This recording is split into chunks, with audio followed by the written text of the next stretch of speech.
present to you the Karam Jangmai Duba dance, gracefully performed by the Tansupar Cultural Troupe from Nagaland.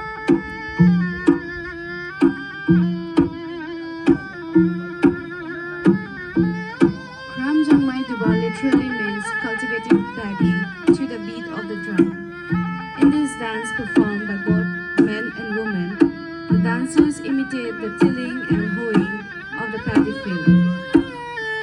The instrument used here is the crab and the muri.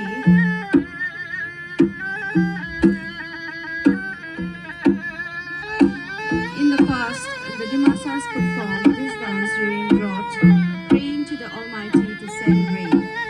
As time went on, it became a traditional to do, and nowadays it is performed on various occasions, recalling our ancestors'